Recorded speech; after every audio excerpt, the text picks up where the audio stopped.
Hi guys, how are you all? Welcome back. बहुत दिनों से मैं सोच रही थी कि एनिमल क्रूएल्टी के टॉपिक को लेकर एक वीडियो बनाया जाए and finally today I have got the time. तो गाइस, बहुत इम्पोर्टेंट है इस टॉपिक की सेंसिटिविटी को समझना, क्योंकि बहुत सारे एनिमल हेटर्स को मैं आजकल देख रही हूँ and they are leading to a very difficult survival of animals. बहुत ज़्यादा ऑलरेडी एनिमल्स की जो लाइफ होती है वो बहुत टफ होती है, और उसके बाद लोगों की रिस्पॉन्सिबिलिटी है कि उसको ठीक करें, उनको हेल्प करें, but they are making it even more difficult. तो आप एक एग्ज़ाम्पल के रूप में लीजिए, जब आप मंदिर जाते हैं या आप प्रे करते हैं गॉड को, तो यू हैव एन एक्सपेक्टेशन, आप किसी एक्सपेक्टेशन से जाते हैं कि जो आपकी मनोकामना है वो पूरी कर दें वो, बिकॉज यू नो कि उनकी कॉन्शियसनेस बड़ी है, उनकी पावर्स बड़ी हैं, उनके पास आपसे ज़्यादा रिसोर्सेज हैं and they can fulfil your जो भी मन्नत है, ठीक है, they can fulfil your desires. But जब एनिमल्स आपके पास आते हैं जिनसे कि आप कॉन्शियसनेस में बड़े हैं, आप रिसोर्सेज में उनसे ज़्यादा हैं, आप उनसे ज़्यादा पावरफुल हैं, आपकी नॉलेज उनसे ज़्यादा है, you just reject them, you don't help them, you don't feed them, you don't give them shelter। जो उनको शेल्टर देते हैं या हेल्प करते हैं, आप उनको भी बॉयकॉट कर देते हैं सोसाइटी से, या बहुत सारे एनिमल रेस्क्यूअर्स या फीडर्स के अगेंस्ट इश्यूज होते हैं। तो प्लीज़ ये समझने की कोशिश कीजिए कि जिस तरीके से आप जब किसी हायर पावर के पास जाते हैं, प्रे करते हैं, तो कितना इम्पोर्टेंट होता है कोई चीज़ आपके लिए कि आप उस समर्पण में जाते हैं, आप उस सरेंडर में जाते हैं, आप एक एक्सपेक्टेशन के साथ जाते हैं कि ये चीज़ मुझे वहीं से मिल सकती है, क्योंकि मैंने सब एफर्ट कर लिया, मुझे कहीं से कुछ नहीं अवेलेबल हो रहा, मुझे कोई हेल्प नहीं मिल रही।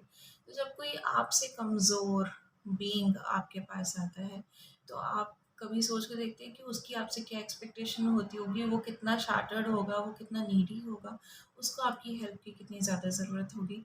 आप एनिमल्स की लाइफ देखिए, ऑलरेडी कितनी डिफ़िकल्ट होती है, सड़क पे रहना, सड़क पे बच्चे पैदा करना, हर वेदर में मार, सर्दी में उनको प्रॉब्लम, गर्मी में प्रॉब्लम, बारिश में उनको प्रॉब्लम, उनके बच्चे एक्सीडेंट्स का शिकार होते हैं, जान गंवा देते हैं, एनिमल्स बहुत सारे हैंडीकैप्ड हो जाते हैं, पैरालाइज्ड हो जाते हैं, एक्सीडेंट्स का शिकार होते हैं, आप लोगों की मार-पीट का शिकार होते हैं, आप लोगों के रिजेक्शन का, बॉयकॉट का शिकार होते हैं, उन्हें कोई फूड नहीं देता है, वो आपके ऊपर डिपेंड होते हैं फूड के लिए, उन्हें कोई चिलचिलाती गर्मी में पानी नहीं देता है, उन्हें ठंड में अगर वो आपके घर के बाहर बैठ जाते हैं तो लोग उन पे पानी डाल देते हैं उनको भगाने के लिए। कोई भी बारिश का सीज़न है, लाइक कोई भी वेदर है, दे सफ़र अ लॉट, और उसके बाद हमारी ड्यूटी है कि हम उन्हें हेल्प करें, but irony is that we don't.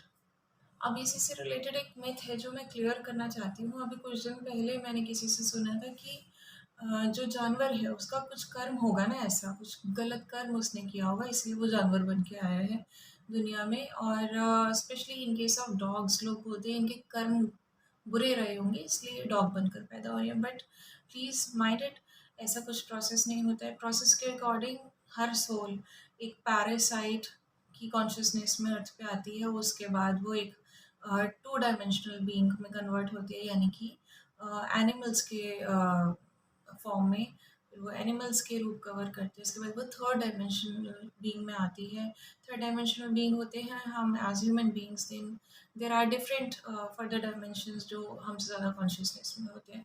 सो जब हम यहाँ तक आए हैं तो हम भी उन्हीं जन्मों से होकर, उन्हीं फॉर्म से होकर गुजरे हैं, उन्हीं चीज़ों से ग्रो करके यहाँ तक आए हैं।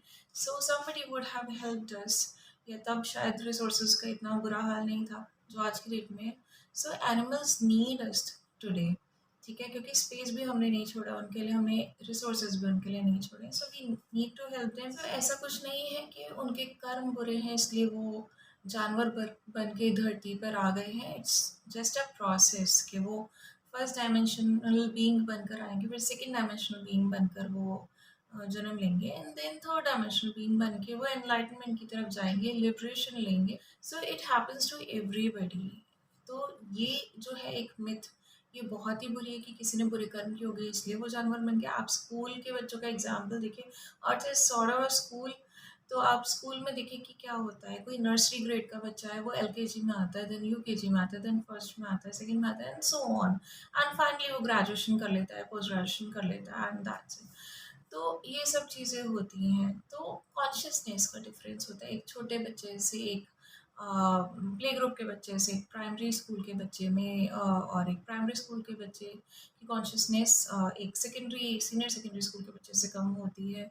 देन कॉलेज के जो बच्चे उनकी कॉन्शसनेस उनसे ज़्यादा होती है और मैच्योर्ड लोगों की उनसे भी ज़्यादा होती है and so on. So it is very much understood that it is a process. तो हमारी एज़ ह्यूमन बीइंग्स बहुत बड़ी रिस्पॉन्सिबिलिटी है कि जो हमसे कमज़ोर स्पीशीज़ हैं हम उनको हेल्प करें, उनको सपोर्ट करें। अगर कोई उन्हें सपोर्ट करता है तो उसे परेशान भी ना करें।